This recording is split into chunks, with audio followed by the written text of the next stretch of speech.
สบายดีสบายดีทุกท่านเด้อพบกับเสริมศิลปะคือเก่าเนาะมื้อนี้มาจัดตามคำขอให้กับ FC หลายท่านเนาะขอเพลงของอ้ายสิตายว่ามาเนาะเพลงนี้ก็คือจะเป็นเพลงที่โด่งดังแล้วก็เป็นเพลงที่ติดยอดฮิตทั้งลาวทั้งไทยเฮามื้อนี้เสริมศิลปะจะหยิบยกเพลงที่หลายคนขอมานี่เนาะมาเผยแพร่หรือว่ามาแนะนำทริกการเล่นเนาะเฮาจะเล่นแนวใดมื้อนี้ข้าพเจ้าจะมาแนะนำแบบ2ทริกเนาะแบบที่1จะเป็นสำหรับคนที่ฝึกแอปใหม่เนาะแบบง่ายๆเป็นเบสิกพื้นฐานแล้วก็แบบที่2ก็คือหลังจากเราเล่นแบบง่ายแล้วเราจะไปเล่นแบบที่เป็นแบบมืออาชีพใส่กันเนาะเราจะมีเทคนิคแบบใดเรามาเบิ่งกันเนาะแล้วก็ขออนุญาตทางต้นฉบับเราเด้อเนาะอาจารย์บุญเกิดหนูฮ่วงเนาะมื้อนี้เสริมศิลปะขอนำผลงานเพลงของท่านมาเผยแพร่หรือว่ามาแนะนำให้กับหลายๆคนได้นำไปฝึกซ้อมแล้วก็ลิ้นออกงานนำกัน โอเคเดี๋ยวข้าพเจ้าจะมาเสพให้เบิ่งก่อนเนาะหลังจากเสพแล้วจึงมาสอนวิธีการนำไส้โอเคไปกันเลย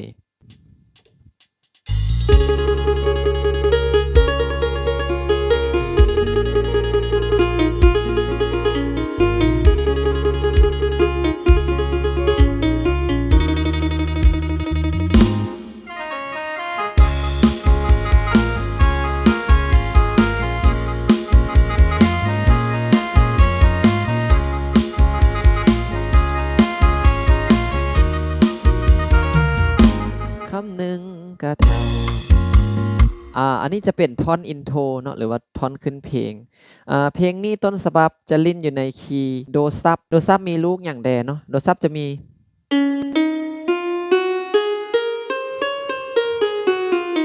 อันนี้จะเป็นสเกลของโดซับวันนี้ที่ทำอิฐนี้ข้าพเจ้าจะมาแนะนำให้ลิ้นตัวง่ายก่อนเนาะสำหรับมือใหม่เนาะ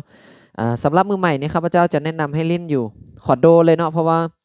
โดซับกับโดนี่มันเครื่องเสียงเนาะมันใกล้กันเนาะให้มาฝึกอยู่ตัวโดก่อนก็ได้เนาะตัวโดไม่ตัวนี้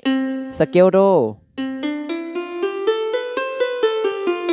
ลูกโดจะมีโดเลมีฟาโซลาซีโดให้จื่อไว้เนาะโดก็คือริมข่าวมาเลยจะบ่มีริมดำจากตัวเด้อหลังจากเราฮู้สเกลแล้วบัดนี้เรามาแกะเนาะโน้ตของมันจะมีอยู่เริ่มต้นจากโน้ตซ้อน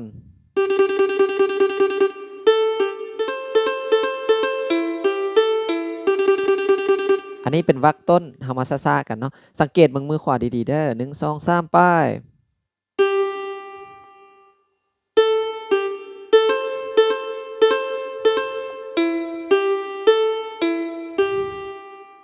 อันนี้เป็นวรรคทำอิฐวรรคที่2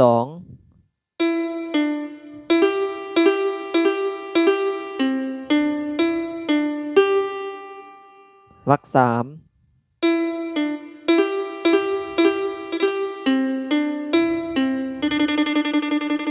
อันนี้วรรคพินจะมาตกอยู่โน้ตเล่เนาะเวลาเฮามาประกอบกันจะเป็นแบบนี้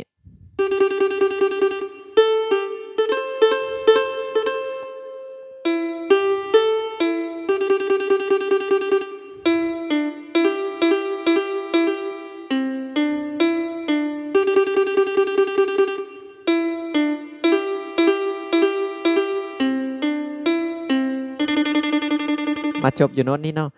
มันจะมีเทคนิคก็คือเวลาเฮากดมันจะตีลูกโตแบบนี้วิธีฝึกก็คือเฮ็ดแบบนี้แบบนี้เนาะเผื่อว่าให้ลูกลิ้นมันอ่อนถ้าว่าเป็นลูกตกปกติจะเป็นแบบนี้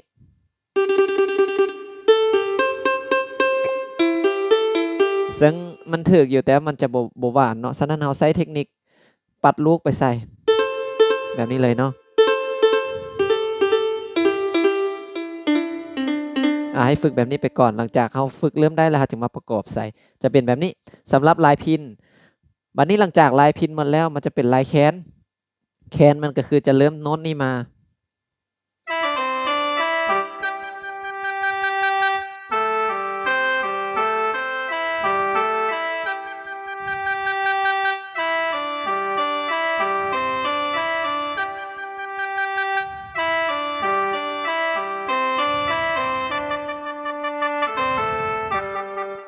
ประมาณนี้อันนี้เป็นลายแคนบัดนี้เรามาไล่โน้ตว่ามันมีโน้ตอย่างใดเริ่มต้นจากโน้ตโด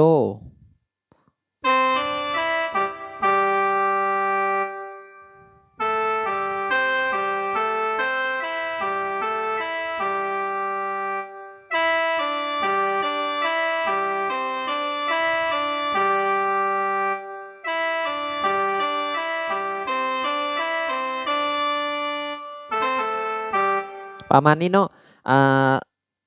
ซ้อมวนไปวนมาให้ลึงเนาะหลังจากลึงแล้วเราจึงเอามาประกอบใส่กัน อันนี้ก็คือจะกลายเป็นวรรคต้นเนาะวรรคต้นก็คือจะมีท่อนพิณท่อนแคนเนาะประมาณนี้ แล้วคอร์ดมีคอร์ดอย่างใดคอร์ดก็จะรวมมีอยู่คอร์ดลามิเนอร์ก็คือจับ A C E เนาะจับแบบนี้จับเป็นจุ่ม3แบบนี้เอิ้นว่าลามิเนอร์คอร์ดต่อไปก็คือคอร์ดซ่อนเนาะหรือว่าคอร์ด G คอร์ดต่อไปคอร์ด F หรือว่าคอร์ดฟาคอร์ด E minor เนาะหรือว่าคอร์ดมีมิเนอร์คอร์ดเลมิเนอร์แล้วก็คอร์ดโดเนาะจะรวมมีอยู่1 2 3 4 5 6คอร์ดเนาะทั้งหมดของเพลงนี้เวลานำไส้จะจับคอร์ดแบบใดเอามาเบิ่งนำกันทั้ง2มือเลยอาจจะเริ่มจากท่อนพินเนาะท่อนพินจะเริ่มมาคอร์ดโดหรือว่าโน้ตซ่อน1 2 3ป้ายคอร์ดโด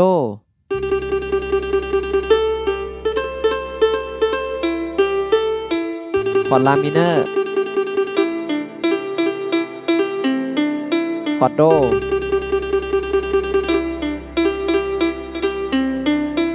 เลมิเนอร์คอร์ดมาจบอยู่ที่คอร์ด G หรือว่าคอร์ดซ่อนเนาะจากนั้นก็เปลี่ยนเสียงใส่เสียงแคน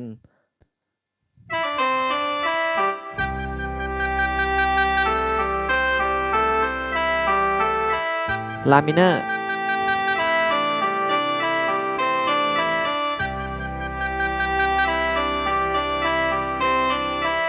เลมิเนอร์จบคอร์ดซ่อนแสดงว่ามันวน2รอบเนาะมันวน2รอบซ้ำเก่า2รอบหลังจากเขาได้คอร์ดแล้วบัดนี้เขาก็มาใส่จังหวะเนาะแล้วก็แก้ไปตามนี้เลย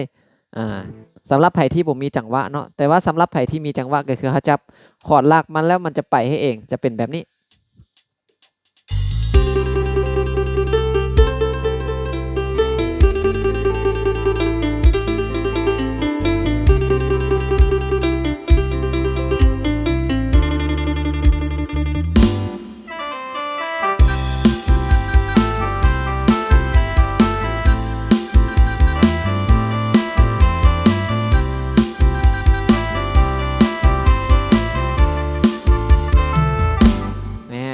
สำนี้ก็จบเนาะ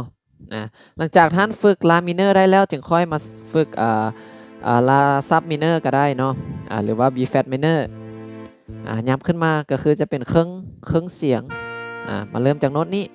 ตำแหน่งมันก็จะเคลื่อนขึ้นไปครึ่งนึงเนาะเวลาเราสมเทียบก็คือมันจะเริ่มอยู่โน้ตนี้ของต้นฉบับจะเป็นโดซับหรือว่า B flat minor เนาะจะเริ่มจากโน้ตโดก่อนที่เราจะลิ้นได้เราต้องจื่อสเกลมันก่อนเนาะจื่อตำแหน่งมันก่อนมันจะมีโน้ต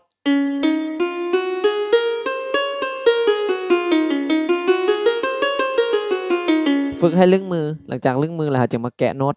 ตจะมี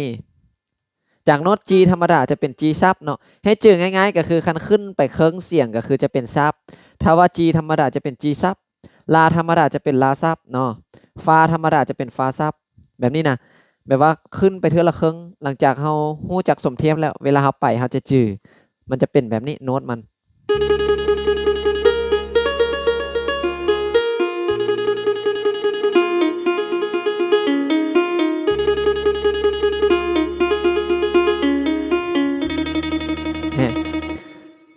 มันจะมาจบอยู่เลซับจากปกติจับอยู่เล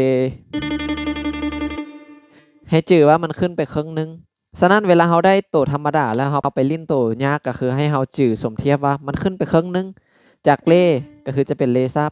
จากมีก็จะกลายเป็นฟาจากฟาก็จะกลายเป็นฟาซับเนาะ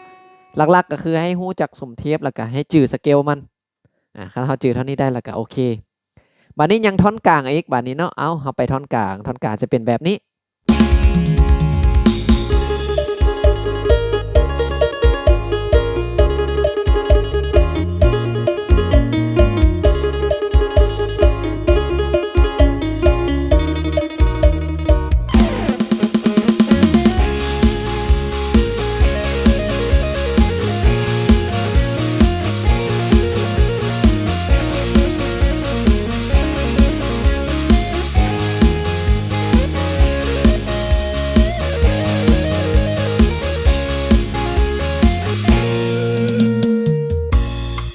นนี้จะเป็นวรรคกลางเนาะมันจะมีท่อนพิณ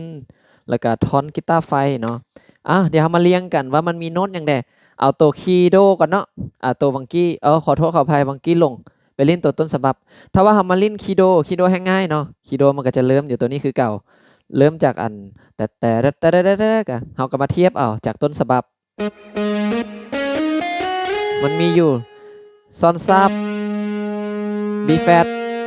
โดซับเลซับฟาซับซอนซับเนาะเวลาทำเล่นตัวข่าวเขาก็เพียงแค่ว่าหลุดมาครึ่งนึงเนาะจากตัวนี้เขาก็หลุดมาตัวนี้มันก็จะกลายเป็น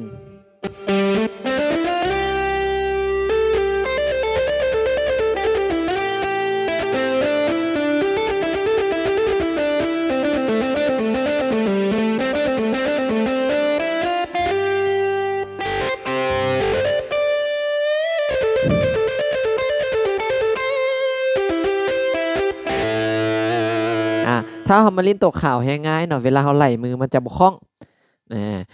โน้ตจะมีซ่อน2 บาท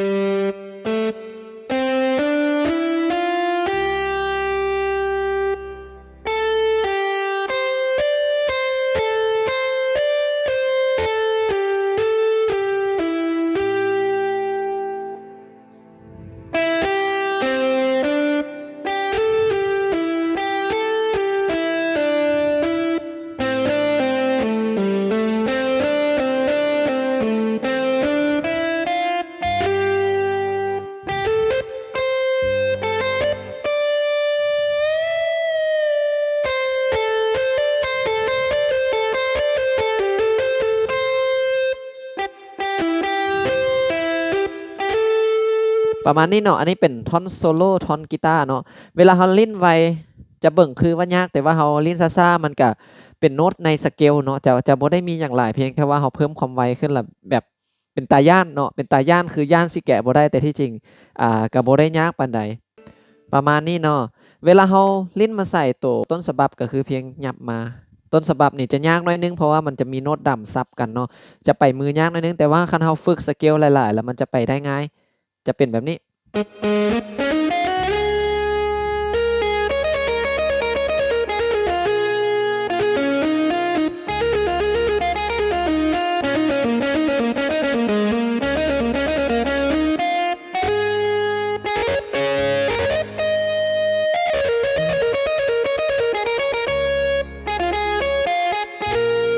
ประมาณนี้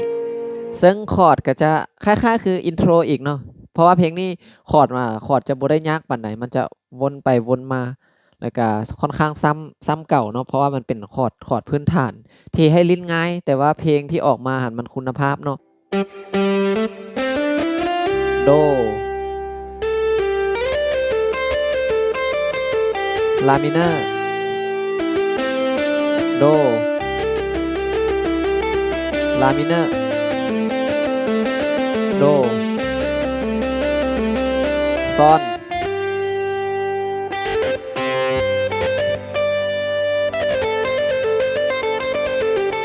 โด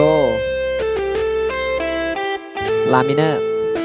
สำหรับคลิปนี้ก็จะมีแต่เท่านี้เนาะถ้าว่ามักถึกใจหรือว่าคลิปนี้มีประโยชน์ฝากกดไลค์กดแชร์เด้อเนาะเพราะว่าเราจะมีกำลังใจอัดคลิปไปเรื่อยๆเนาะบัดนี้ก็สิอัดทริกแบบนี้เรื่อยๆถ้าว่า FC ขอเพลงใดมาก็สิพยายามอัดให้เด้อเนาะสิยัดเวลามาเฮ็ดให้โอเคก็สิประมาณนี้เด้อห้องอ้ายสิตายวาเนาะเพลงดังของเฮาปัจจุบันนี้โอเคบ๊ายบายเด้อ